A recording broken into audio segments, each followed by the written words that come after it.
क्या भारत बांग्लादेश सीमा पर इतिहास का सबसे बड़ा सैन्य टकराव शुरू हो चुका है? क्या दिल्ली से जारी एक सीक्रेट आदेश ने पड़ोसी मुल्क के होश उड़ा दिए हैं? और आखिर वह कौन सा चक्रव्यूह है जिसे तोड़ने के लिए सरहद पर 60,000 से ज्यादा घातक कमांडो तैनात कर दिए गए हैं? आज की इस बेहद सनसनीखेज और रणनीतिक न्यूज रिपोर्ट में हम आपको ग्राउंड जीरो की एक एक सच्चाई से रूबरू कराने जा रहे हैं, जिसे सुनकर आपका दिल और दिमाग दोनों दहल जाएंगे। इस वक्त की सबसे बड़ी खबर हिंदुस्तान की सरहद से सीधे निकलकर आ रही है, जो किसी को भी झकझोर कर रख देगी।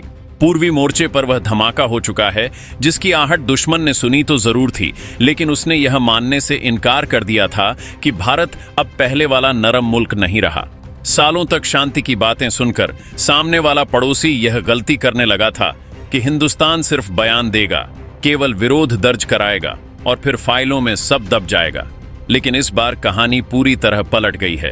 कटीले तारों को हाथ लगाने वालों के लिए अब सरहद पर फूल नहीं बल्कि तूफान तैयार खड़ा हो चुका है। जैसे ही दुश्मन ने हमारे जवानों पर हाथ डालने की बेवकूफी दिखाई, भारत ने ऐसी जवाबी चोट मारी है कि सीमा पार बैठे भारत विरोधी तत्वों की रातों की नींद उड़ चुकी है। घरों के दरवाजे बंद हो रहे हैं, गांव खाली हो रहे हैं और हर तरफ एक ही सवाल गूंज रहा है कि आखिर भारत ने ऐसा क्या कर दिया है कि कल तक जो हमारे जवानों को निशाना बना रहे थे, आज वही अपनी जान बचाने के लिए अंधेरे में गुम होने को मजबूर हो चुके हैं। भारत बांग्लादेश सीमा पर एक ऐसी बड़ी ऐतिहासिक घटना घटी है जिसके बाद से सरहद पर हंगामा मच गया है। उपद्रवी सीमा छोड़कर भाग रहे हैं क्योंकि हमारी सीमा सुरक्षा बल यानी बीएसएफ ने ताबड़तोड़ कार्रवाई करते हुए बांग्लादेश के 800 से ज्यादा उपद्रवियों को एक ही जगह से उठा लिया है और सरहद पर लगातार कड़ा सर्च अभियान भी चल रहा है। भारत बांग्लादेश सीमा पर हिंदुस्तान ने बहुत बड़ा एक्शन लिया है और अब तक जो भाईचारा निभाया जा रहा था उस पर पूरी तरीके से रोक लगा दी है।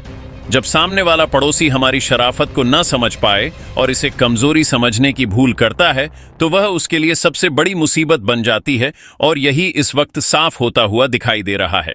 देश के गृह मंत्री अमित शाह ने दिल्ली के साउथ ब्लॉक से एक ऐसा कड़ा संदेश और ऐतिहासिक आदेश जारी कर दिया है जिसके बाद से बांग्लादेश की सीमा पर रहने वाले भारत विरोधी तत्व और लगातार हमारी सुरक्षा व्यवस्था को निशाना बनाने वाले उपद्रवी अब अपने अपने घर और गांव छोड़कर बॉर्डर पार भागने को मजबूर हो चुके हैं। आज पूरे हिंदुस्तान के लिए यह गर्व का क्षण है क्योंकि आपको जानकर बेहद खुशी होगी कि भारतीय सेना ने सीमा सुरक्षा बल के जवानों के साथ मिलकर पूर्वी मोर्चे पर एक ऐसा महा ऑपरेशन शुरू किया है जिसकी गूंज से ढाका से लेकर बांग्लादेश के हर सीमावर्ती इलाके में हड़कंप मचा हुआ है। जैसा कि आप सभी जानते हैं, बीते दिनों बांग्लादेश के सुरक्षा बल और वहां के कुछ शरारती तत्वों ने हमारी कटीली तारों की बाढ़ को हटाने का काम किया था और इसका विरोध कर रहे थे। हद तो तब हो गई जब वे हमारे जवानों द्वारा लगाए गए निशानों को पूरी तरीके से हटाने लगे और पूरे कटीले तारों को काटकर बाहर करने लगे। इसके बाद जवानों को निशाना बनाना शुरू किया गया और दुस्साहस की सारी सीमाएं पार करते हुए उन्हें उठाकर अपनी सीमा में ले जाने की गलती की गई।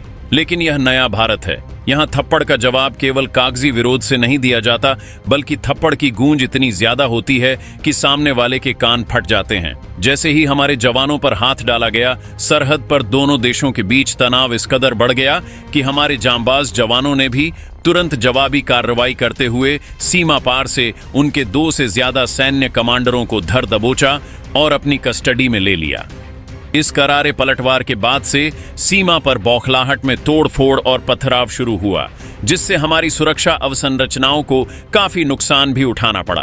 राष्ट्रीय सुरक्षा से हो रहे इस खिलवाड़ को देखते हुए केंद्रीय मंत्री अमित शाह ने बिना एक पल गंवाए 60,000 से ज्यादा अतिरिक्त पूरी तरीके से हथियारों से लैस जवानों को पूर्वी सीमा के लिए रवाना कर दिया। इन वीर जवानों ने सीमा के कोने कोने पर अपना रणनीतिक मोर्चा पूरी तरीके से संभाल लिया है। भारत का रुख शुरू से बिल्कुल साफ रहा है कि बांग्लादेश सीमा पर शांतिपूर्ण तरीके से कटीले तारों की बाड़ लगाने का काम समय पर पूरा हो जाए ताकि अवैध घुसपैठ और तस्करी पर हमेशा के लिए लगाम लगाई जा सके। लेकिन बांग्लादेश की हुकूमत और वहां के कुछ रणनीतिकार हर रोज इस काम में कोई ना कोई अड़ंगा लगा रहे थे। उनका असली प्लान यही था कि किसी भी तरीके से फेंसिंग के काम को रोक दिया जाए, वहां जानबूझकर विवाद खड़ा किया जाए और फिर इसे एक बड़ा अंतर्राष्ट्रीय मुद्दा बनाकर संयुक्त राष्ट्र के गलियारों में भारत को उलझाया जाए। लेकिन शायद वे भूल चुके थे कि दिल्ली की गद्दी पर इस समय कौन बैठा है। भारत अब उनके इस नापाक चक्रव्यूह के सामने किसी भी कीमत पर झुकने वाला नहीं है। गृह मंत्री ने देश के सामने खुले मंच से कहा था कि सीमा पर चाक चौबंद फेंसिंग का काम 100% पूरा कर लिया जाएगा और आज उसी राष्ट्रीय संकल्प और अपने अटूट वादे को पूरा करने के लिए सरकार पूरी तरीके से आर पार के मूड में आ चुकी है। आखिर हमारी सेना ने बॉर्डर पर ऐसी क्या बड़ी कार्रवाई की जिससे 800 उपद्रवियों में भगदड़ मच गई? बांग्लादेश के वे 2 सैन्य कमांडर इस समय भारत की किस खुफिया जेल में हैं और चीन पाकिस्तान के इशारे पर रचे जा रहे इस पूरे चक्रव्यूह को भारतीय जांबाजों ने कैसे नेस्तनाबूद किया है, इसे गहराई से समझना होगा। ये सिर्फ कटीले तारों का विवाद नहीं है, बल्कि इसके पीछे भारत सरकार का एक ऐसा ऐतिहासिक और कड़ा फैसला है जिसने ढाका की हुकूमत को अंदर तक हिला दिया है। भारत ने अपनी संप्रभुता और राष्ट्रीय सुरक्षा को सर्वोपरि रखते हुए एक बड़ा कदम उठाया और सीमांत इलाके में मौजूद ऐसे 8 रणनीतिक गांवों को, जो लंबे समय से विवाद या कूटनीतिक उलझनों में फंसे थे, पूरी तरीके से अपने आधिकारिक नक्शे और नियंत्रण में शामिल कर दिया। भारत का यह साहसिक और सीधा फैसला बांग्लादेश की हुकूमत के लिए एक बहुत बड़ा झटका बन चुका था। वे सपने में भी नहीं सोच पा रहे थे कि दिल्ली ऐसा कोई बड़ा रणनीतिक कदम उठा लेगी और इसी ऐतिहासिक फैसले के बाद से पड़ोसी देश के भीतर एक अजीब सी बौखलाहट और डर का माहौल बन गया। उन्हें लगा कि भारत अब पूर्वी मोर्चे पर अपनी सीमाओं को पूरी तरीके से सील और मजबूत करने के मूड में आ चुका है। इसी हताशा और गुस्से में आकर वहां के स्थानीय उपद्रवियों और सीमा पर तैनात तत्वों ने एक बेहद कायराना और भड़काऊ साजिश रची। उन्होंने जानबूझकर हमारी सरहद के पास आकर हंगामा शुरू किया ताकि भारत के इस फैसले से दुनिया का ध्यान भटकाया जा सके। लेकिन नया भारत दुश्मन की हर चाल को बहुत अच्छे से समझता है और यही वजह है कि उसकी इस बौखलाहट का जवाब अब सेना अपनी भाषा में दे रही है। अब जरा उस खोखले ऐलान की हकीकत को भी जान लेते हैं जो सीमा पार लाउडस्पीकर पर किया जा रहा है। वहां के कुछ शरारती तत्व अपने नागरिकों से ये कह रहे हैं कि सरहद पर जाओ, भारत की फेंसिंग को नुकसान पहुंचाओ, काटो, हटाओ और बदले में लाखों का इनाम ले जाओ। लेकिन सच तो यह है कि यह सिर्फ अपनी जनता का ध्यान भटकाने और खुद को बड़ा दिखाने का एक बचकाना तरीका है।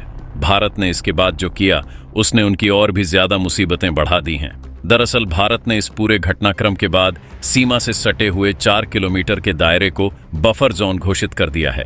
यह बफर जोन वह क्षेत्र है जहां पर किसी भी तरीके की मूवमेंट या फिर किसी भी तरीके की हलचल पर पूरी तरीके से निगरानी रखी जा रही है। हालात ऐसे बन चुके हैं कि इस 4 किलोमीटर के क्षेत्र में परिंदा भी पर नहीं मार सकता और यहां घुसने से पहले निकलने के बारे में 1000 बार सोचना होगा, क्योंकि अगर कोई एक बार घुस गया तो वापसी की कोई गारंटी नहीं है। सीधे तौर पर सुरक्षा बलों की उंगलियां ट्रिगर पर हैं और वहां गोलियों की तड़तड़ाहट किसी भी समय सुनाई दे सकती है। तो दोस्तों, अब सबसे बड़ा सवाल यह उठता है कि अचानक बांग्लादेश की हिम्मत इतनी ज्यादा कैसे बढ़ गई कि वह हमारी सरहद पर आकर ऐसी दुस्साहसिक वारदातों को अंजाम देने लगा। अगर आप इसके पीछे के पूरे चक्रव्यूह को समझेंगे तो आपको साफ साफ दिखाई देगा कि इसके पीछे उनका अपना खुद का दिमाग नहीं है।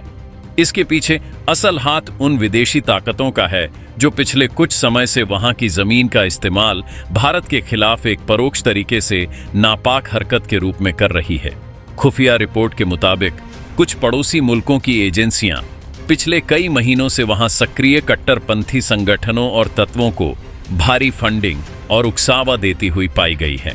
चीन का मकसद बहुत साफ है, वह चाहता है कि भारत अपनी पूरी ताकत और ध्यान उत्तरी सीमाओं पर केंद्रित न कर सके, इसलिए वह भारत को पूर्वी मोर्चे पर उलझाकर रखना चाहता है। इसी शाह में आकर उपद्रवियों ने हमारी फेंसिंग को निशाना बनाया, लेकिन वे यह भूल गए कि जब बात राष्ट्र की अखंडता और एकता की आती है तो भारत किसी भी मोर्चे पर ढिलाई नहीं बरतता। सीमा पार रची जा रही इसी बड़ी अंतर्राष्ट्रीय साजिश को भांपते हुए नई दिल्ली के साउथ ब्लॉक में बैठे हमारे नीति निर्माताओं ने बिना एक पल देर किए देश का सबसे बड़ा सैन्य पासा फेंका। और इस समय सबसे बड़ी खबर यह है कि गृह मंत्रालय के सीधे आदेश पर भारतीय सेना और केंद्रीय सुरक्षा बल के 60,000 से ज्यादा घातक कमांडो और आधुनिक जवानों को सरहद पर तैनात कर दिया गया है। ये कोई सामान्य तैनाती नहीं है, इस टुकड़ी में सेना के उन जांबाज जवानों को शामिल किया गया है जो किसी भी विषम परिस्थिति में दुश्मनों के छक्के छुड़ाने में माहिर होते हैं। फ्रंट लाइन पर मोर्चा संभाल रहे भारतीय कमांडरों को जो निर्देश दिए गए हैं वे आज नए भारत की बदलती सैन्य नीति को साफ बयां कर रहे हैं। उन्होंने साफ और कड़े शब्दों में ऑन ड्यूटी अधिकारियों से कह दिया है कि अब फ्लैग मीटिंग बुलाने या कागजी विरोध दर्ज कराने का समय पूरी तरीके से खत्म हो चुका है। सरहद पर जो कोई भी जिस भाषा में समझे उसे उसी की भाषा में बढ़िया से समझाओ।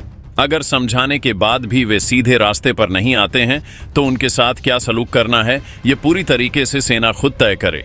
सेना को मिली इस खुली छूट का मतलब आप और पूरी दुनिया बेहतर ढंग से समझते हैं। जब हमारी सेना को फ्री हैंड मिलता है तो वे सरहद पार बैठे दुश्मनों के बंकर और उनकी चौकियों का क्या हाल करते हैं यह बात किसी से छिपी नहीं है। रक्षा मंत्रालय के सूत्रों के मुताबिक हमारी सेना की यह विशाल और आधुनिक टुकड़ी अंतर्राष्ट्रीय सीमा के अलग अलग अति संवेदनशील रणनीतिक मोर्चों पर पूरी तरीके से अपना मोर्चा संभाल चुकी है।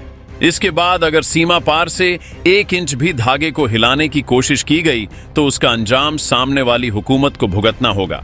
जैसे ही खुली छूट वाला आदेश साफ हुआ, हमारी सेना और सुरक्षा बल के जवानों ने बिना 1 सेकंड गंवाए पूर्वी मोर्चे पर एक भयंकर कॉर्डन एंड सर्च ऑपरेशन शुरू कर दिया। अत्याधुनिक थर्मल इमेजिंग और नाइट विजन कैमरों की मदद से जवानों ने उन संवेदनशील इलाकों को चौतरफा घेरा जहां फेंसिंग तोड़ने की साजिशें रची जा रही थीं। नतीजा देखकर आज पूरा हिंदुस्तान गर्व से झूम उठेगा। उपद्रवियों पर हमारे जवानों का ऐसा काल प्रहार बनकर टूटा है कि सरहद पर भगदड़ मच चुकी है। त्वरित कार्रवाई करते हुए 800 से ज्यादा उपद्रवियों को रंगे हाथों दबोच लिया गया है और अपनी कस्टडी में ले लिया गया है। यह अब तक का सबसे सख्त ऑन बॉर्डर एक्शन था। हमारे जवानों का यह आर पार वाला तेवर देखते ही बाकी उपद्रवी सीमा छोड़कर भाग खड़े हुए और इस कार्रवाई के बाद से वहां पूरी तरीके से सन्नाटा पसर चुका है। आधिकारिक नक्शे में 8 रणनीतिक गांवों को शामिल करने से लेकर हमारे जवानों के साथ हुई कायराना हरकत और फिर कल देर रात 800 उपद्रवियों को उठाए जाने की यह पूरी तस्वीर अब आईने की तरह साफ हो चुकी है। आज का यह नया भारत अपने आत्मसम्मान, अपनी सीमाओं की संप्रभुता और वीर जवानों की सुरक्षा से खिलवाड़ बिल्कुल भी बर्दाश्त नहीं करेगा और ना ही दुनिया के किसी भी देश को ऐसा करने की इजाजत देगा। चीन और पाकिस्तान के नापाक इशारों पर नाचने वाले रणनीतिकार अब यह बात बहुत अच्छे से समझ चुके हैं कि हिंदुस्तान की सरहद पर कटीले तारों की बाढ़ लगाने का काम तय समय में हर हाल में पूरा होकर रहेगा। सीमा पर तैनात किए गए 60,000 से ज्यादा बलों का यह महाचक्रव्यूह इस बात का बड़ा सबूत है कि अब भारत केवल कागजी विरोध दर्ज नहीं कराएगा बल्कि सीधे सरहद पर एक्शन लिए जाएंगे और दुश्मनों को उनकी औकात दिखा दी जाएगी। जो बफर जोन इस वक्त बनकर तैयार हुआ है वह कोई सामान्य जोन नहीं है बल्कि वहां पर एक भी सैन्य मूवमेंट और एक भी इल्लीगल मूवमेंट को बर्दाश्त नहीं किया जाएगा। उन शरारती तत्वों को तुरंत एलिमिनेट करने में 1 सेकंड का समय भी नहीं लगेगा। सुरक्षा बलों ने साफ कर दिया है कि 4 किलोमीटर के दायरे में आसपास आने वाले घरों और भारतीय सीमा से लगे हुए लोगों के परिवारों तक को सुरक्षित जगहों पर भेज दिया गया है, यानी कि स्थिति बेहद संवेदनशील बन चुकी है। हालात ऐसे बन चुके हैं कि यह पूरा का पूरा बफर जोन इस वक्त हाई अलर्ट मोड में है। भारत ने साफ कर दिया है कि बॉर्डर इस वक्त रेड अलर्ट से गुजर रही है। यहां पर किसी भी तरीके की कोताही या बातचीत करने का मौका नहीं रहेगा। अगर यहां फेंसिंग को तोड़कर कोई अंदर घुसने की कोशिश करता है तो उसे इस 4 किलोमीटर की इस पट्टी से गुजरना पड़ेगा, जो उनके लिए नामुमकिन साबित हो जाएगा, क्योंकि यहां अत्याधुनिक ड्रोन कैमरे हर चीज पर निगरानी के लिए पहले से ही तैनात हैं। यहां इतनी भीषण संख्या में सेना तैनात है और जगह जगह ऐसी चौकियां बनाई गई हैं जिनसे टकराना किसी के लिए भी बहुत मुश्किल हो जाएगा। दिल्ली से हरी झंडी मिलने के बाद भारतीय सुरक्षा एजेंसियों ने न सिर्फ अपनी तैनाती को कई गुना बढ़ा दिया है बल्कि बॉर्डर के कई संवेदनशील सेक्टर्स में 6,000 से ज्यादा बटालियन फोर्सेस को ड्रोन और रात की निगरानी के उपकरणों के साथ उतार दिया गया है। दिन हो या रात, हर दिशा से, हर कोने से, हर इंच पर निगाहें गड़ा दी गई हैं। किसी भी संदिग्ध हरकत या हल्की सी मूवमेंट पर अब आदेश है कि पहले चेतावनी नहीं, सीधे सवाल नहीं, पहले कागजी प्रक्रिया नहीं, बल्कि सीधे एक्शन होगा। इस पूरे घटनाक्रम के बीच सबसे बड़ा और सबसे चौंकाने वाला कदम भारत ने तब उठाया जब घोषणा हुई कि अब बॉर्डर के साथ साथ एक नया बफर जोन सिस्टम तैयार किया जा रहा है। यह कोई छोटी मोटी पट्टी नहीं, बल्कि इस इलाके में 4 किलोमीटर चौड़ी सुरक्षा पट्टी होगी, जो आने वाले समय में सबसे ज्यादा सुरक्षित क्षेत्र के रूप में काम करने जा रही है। इसे सबसे खतरनाक और सबसे हाई अलर्ट पट्टी के तौर पर जाना जा रहा है। यह 4 किलोमीटर की चौड़ी पट्टी बॉर्डर से सटी हुई है और जमीन पर खींची हुई एक ऐसी लाइन है जिसे पार करना दुश्मनों के लिए नामुमकिन होने जा रहा है। भारत ने साफ कर दिया है कि इस बफर जोन के भीतर सुरक्षा बलों का राज चलेगा, उनकी रूल बुक यहां पर लागू होगी और उनकी उंगली पूरी तरीके से ट्रिगर पर होगी। इस जोन में गश्त बढ़ा दी गई है, चौकियां घनी कर दी गई हैं और नाइट विजन से लैस जवान चप्पे चप्पे पर नजर गड़ाए हुए हैं। ड्रोन और थर्मल इमेजिंग डिवाइस 24 घंटे आसमान से जमीन को स्कैन कर रहे हैं। ये कोई सामान्य सुरक्षा घेरा नहीं, बल्कि एक ऐसा शिकंजा है जिसमें फंसने का मतलब है वापसी के सारे दरवाजे बंद का प्रयास किया गया। कभी मॉनिटरिंग फुटेज में दूर से झुंड जैसी हलचल दिखाई दे रही है, तो कहीं पर पिलर के आसपास खुदाई के निशान देखे जा रहे हैं। शुरुआत में इसे स्मगलिंग, लोकल क्रिमिनल नेटवर्क और सामान्य बॉर्डर क्राइम माना गया, लेकिन जब घटनाएं तेज होनी शुरू हो गईं और कई जगहों पर फेंसिंग हटाने की खबरें आईं, तब बात ऊपर तक पहुंच गई। सवाल उठा कि क्या कोई बड़ा खेल चल रहा है, क्या कोई बड़ी साजिश चल रही थी भारत की सुरक्षा ढाल को अंदर से खोखला करने की। और यही भारत ने ठान लिया कि अब सिर्फ रिपोर्ट बनाने या डोजियर दिखाने का दौर नहीं चलेगा, अब दौर होगा सीधे एक्शन का। बॉर्डर के दोनों तरफ रहने वाले आम लोगों के बीच एक अजीब सा माहौल बन चुका है। वह जगह जो अब तक बॉर्डर के बेहद करीब थी, वहां पर सुरक्षा बलों ने कई जगहों को खाली करवा दिया है। 4 किलोमीटर के आसपास बने घरों को भी खाली करवा दिया गया है, क्योंकि इस बफर जोन में अब सिर्फ सुरक्षा बल कमांड करेंगे। घुसपैठिए और तस्कर 100 बार सोचेंगे। कुछ लोग डर रहे हैं कि अगर हालात और भी बिगड़े और फायरिंग बढ़ी तो सबसे पहले निशाने पर वही आएंगे, और इसी चीज को ध्यान में रखते हुए इन जगहों को खाली करवाया जा रहा है। दरअसल भारत का यह कमांड और भारत की यह ताकत ही इस वक्त सबसे अहम बन चुकी है। इस जोन में घुसने वालों पर बड़ी कार्रवाई होगी, ये बात खुद पड़ोसी भी मान चुका है। लेकिन पूरी तस्वीर का सबसे विस्फोटक पहलू वही है जो भारत ने सुरक्षा बलों को मैसेज के तौर पर दे दिया है कि अब कोई आधा अधूर रुख नहीं, कोई नरमी नहीं, अब कोई ढीली ढाली पॉलिसी नहीं चलेगी। ये खुला ऐलान है कि अगर बात से बात नहीं बन रही है तो अब बंदूक बोलेगी। अब बैरियर नहीं बल्कि बुलेट तय करेगी कि कौन सी पट्टी इस पार रहेगी और कौन उसे पार करने की हिम्मत रखेगा। भारत ने सीधा मैसेज दे दिया है कि अगर तुम हमारी फेंसिंग को हाथ लगाओगे तो हमारी सीमा के साथ खेलोगे और हमारे बफर जोन में एक भी कदम रखोगे तो तुम्हें बचाने के लिए ना कोई पेपर, ना कोई कॉन्फ्रेंस और ना ही कोई बीच में आ पाएगा। सिर्फ एक ट्रिगर की आवाज होगी और उसके बाद गूंजती हुई गोलियां होंगी। वहां के कुछ अंदरूनी हलकों से निकले इशारों में साफ तौर पर कहा गया है कि अगर भारत बॉर्डर पर नई दीवारें खड़ी करेगा तो हमें अपने लोगों को रोकने का कोई मतलब नहीं दिखता, वे अपने रास्ते खुद बनाएंगे। यह लहजा और यह संकेत साफ बता रहे हैं कि एक तबके ने इस पूरे मसले को अब पूरी तरह से टकराव के मूड में ले जाने की तैयारी शुरू कर दी है। वहां इस वक्त जिस तरीके की हलचल है, उसे समझने के लिए सिर्फ एक लाइन काफी है कि भारत के इस कदम के बाद पूरी तरीके से सनसनी मच चुकी है। पावर कॉरिडोर में बैठा हर बड़ा चेहरा, हर मंत्री, सलाहकार और सुरक्षा अधिकारी इस मुद्दे पर बात कर रहा है। बंद कमरों में चल रही बैठकों में आवाजें तेज हो रही हैं, नक्शे खुल रहे हैं और हर कोई यह सोच रहा है कि भारत ने जो कर दिया है उसे कैसे रोका जाए, कैसे पलटा जाए और कैसे इस दबाव को कम किया जाए। दूसरी तरफ नई दिल्ली के साउथ ब्लॉक में, जहां से भारत की विदेश नीति, सुरक्षा रणनीति और बड़े बड़े फैसले निकलते हैं, इस पूरे घटनाक्रम को लेकर स्थिति चरम पर पहुंच चुकी है। मीटिंग पर मीटिंग, ब्रीफिंग पर ब्रीफिंग और रिपोर्ट्स पर रिपोर्ट्स सामने आ रही हैं। इंटेलिजेंस एजेंसियों से लेकर मिलिट्री के टॉप अधिकारियों तक हर कोई एक ही सवाल पर फोकस किए बैठा है कि अगर सामने वाली तरफ से लोगों को तार काटने, फेंसिंग से छेड़छाड़ करने और घुसपैठ बढ़ाने के लिए उकसाया जा रहा है, तो उसका जवाब और अगला कदम क्या होना चाहिए? क्या हम सिर्फ इस 4 किलोमीटर के बफर जोन पर ही निर्भर रहेंगे या फिर हमें और बड़ी तैयारी करनी होगी? हर सेक्टर से हर घंटे बड़े अपडेट लिए जा रहे हैं, स्क्रीन पर नक्शे चमक रहे हैं और रडार तथा कैमरे एक एक सेंटीमीटर पर नजर गाड़े हुए हैं। दिन में ड्रोन, रात में नाइट विजन कैमरे, आसमान से लेकर जमीन तक, पानी से लेकर खेत खलिहान तक, कोई भी हिस्सा निगरानी से बाहर नहीं छोड़ा गया है। हर संदिग्ध हरकत की तस्वीर सीधे हाई लेवल पर पहुंच रही है और वहां से सिर्फ एक ही सवाल पूछा जा रहा है कि यह सिर्फ स्मगलिंग है या इसके पीछे कोई और खतरनाक एजेंडा काम कर रहा है। भारत के इस सख्त और आक्रामक रुख ने यह साफ कर दिया